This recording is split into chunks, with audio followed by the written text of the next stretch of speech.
Hey, what's up? I'm Harvey Newman, and in today's video I would like to talk to you guys a little bit about the life of an animation director and the lessons that I've learned as an animation director. And this video is catered to all those that one day dream of becoming an animation director, and just for you guys to actually have a better understanding of some of the things that goes on and some of the things that I've learned that hopefully might be useful to you in your journey to become a director. I think it's very valuable to actually kind of share the knowledge, and I think it's about time for me to share at least 3 of the lessons that I've learned. I'm still digesting the experience because I've quit my job not long ago, but I do think that these 3 lessons coming up are going to be very important for you to become the best director you can possibly be. So without further ado, let's get started with another episode.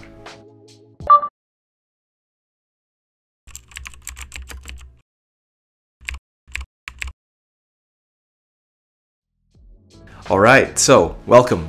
My name is Harvey Newman. I've been in games for many years, nearly 2 decades now, and I love it with a passion. I used to be an animation director. I am now working freelance for myself, doing these videos for you all, sharing the passion for animation and much, much more. Now today I brought my trusty Remarkable. I'm loving this thing. Hopefully I'll make a review or show it to you guys at some point, but it really is a really good alternative to paper. We're not here to talk about that. We're here to talk about the tips that I have for you guys as an animation director. I actually started this journey, obviously I led some teams beforehand and I know how to actually kind of like do the leadership thing, but being an animation director is a whole new ball game. You are in charge of a bunch of stuff that you're not normally in charge of as an animation lead.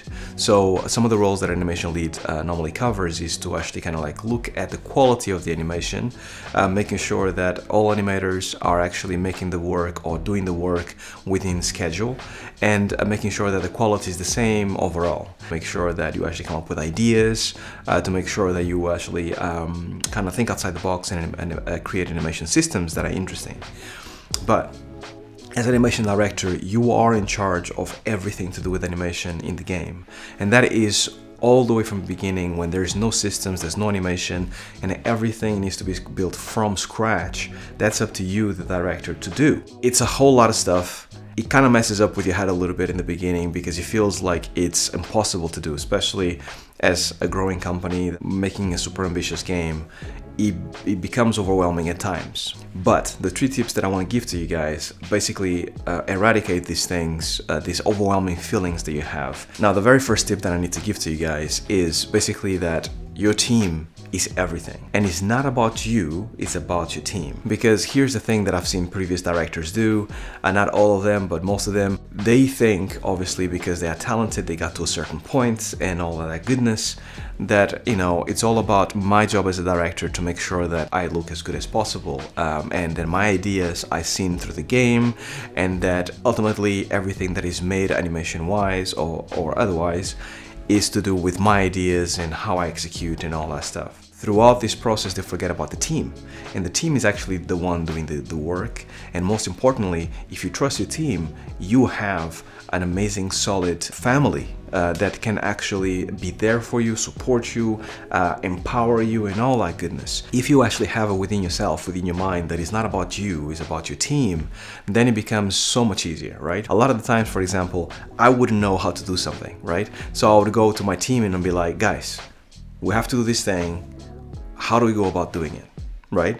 And exposing yourself to actually be the guy that doesn't know it all. I mean, you have to know most of the things, but you don't have to have all the answers. Kind of puts people at ease a little bit, right? So then the team, we can discuss amongst ourselves the best way to do it. And it makes sure that everybody's involved, make sure that everybody has a voice, and everybody can speak out whenever they want. So it's not about you, it's about your team. If you actually get that in your mind as early as possible, you will be a really good director. The second point that I'd like to share with you guys is learning to let go is hard. The reason why I'm saying this is because you have to set up some kind of like workflows and pipelines and things that people use in order to get their work done.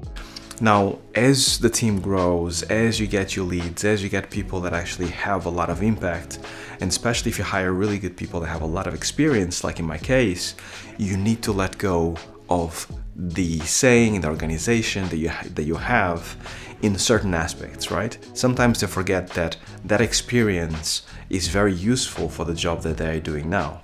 And they actually hire somebody with experience, but then they ask them to follow what they are saying to a T. And that basically dismisses anything they've done previous, which I think is a massive waste of talent. So if you bring somebody that is talented, that has lots of experience, that is willing to help you, then take advantage of that help and that experience, right? Where do you think there's flaws? Where do you think we're going wrong? Because I would like to know how you did it. So maybe the way you used to previously do it might be better than the system that we have right now.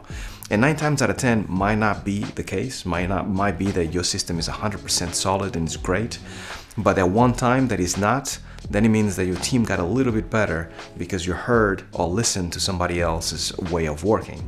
And that is very powerful and you should not dismiss it. So this is what I mean about letting go. Learn to know that you don't know everything, and that whoever you hire, if you hire well, will make your animation team better, right? By you listening to them. So now last point out of the 3 is learning to trust your team. In order for all these things to work, you kind of have to trust people. And when I say trust, you need to trust them to do a good job, but also you need to understand when they do a bad job, right? Because here's the problem. Whenever you hire talented people, no matter who it is, they will eventually make mistakes or take certain decisions that are not either in line with what you want as a director, or maybe maybe they actually didn't do it on purpose and it didn't come out exactly as intended, right? Now, instead of you lashing out and thinking about the pressure that you're under as a director, it's much better for you to understand that we're all humans, we all make mistakes, and therefore you are not perfect as a director and they are not perfect as a lead or animator or whatever it is, and learn to accept those mistakes and then try to have a conversation and work around it to make the best out of a bad situation, right? This is the difficult bit, because when everything is going well, it's easy for you to kind of just take the laurels and be like, yeah, no problem, you know, super manager and super team and it's all good, no problem. It's when things kind of take a turn for the worse that things become a little bit more complicated, and those interrelationships become very tested, right, with time, especially when you are with lots of pressure on top of you. So make sure that you trust people on both the good and the bad, and eventually you guys are going to get lined up and it's going to be a win for both people. This situation normally have a tendency to happen more in the beginning, because when somebody comes, doesn't matter how talented they are, they have to learn a whole new system and how you work and the people that you work with. So there's going to be some mistakes that are going to happen as you go along. Learning how to trust each other is very important. When you actually manage to get that trust from somebody, doesn't matter if they're a junior animator or a lead or a director, when you get that trust, it's like gold, right? Because you have to cater for that trust. It's something very special that you should actually kind of like not take it for granted, and make sure that you actually foster it and basically take care of it as best as you possibly can. So those are the 3 tips that I had for you guys. This is the 3 that come to my mind that actually were incredibly useful to me and made me grow as a person. It made me grow as a director, it made me grow as an animator, and it just made me better as a person, because they are humbling experiences, and this is the kind of thing that makes you understand that we are all people, and that we all want the best. No one wants that project that they are in to fail. So eventually you're gonna get to a middle ground on how to get things to work best. And that is what makes working in games so awesome. It's the teamwork, after all, right? It's all about the teamwork. So that's all I had for you guys. I hope you guys enjoyed it. Once again, shout out to my Patreons for supporting me on a monthly basis.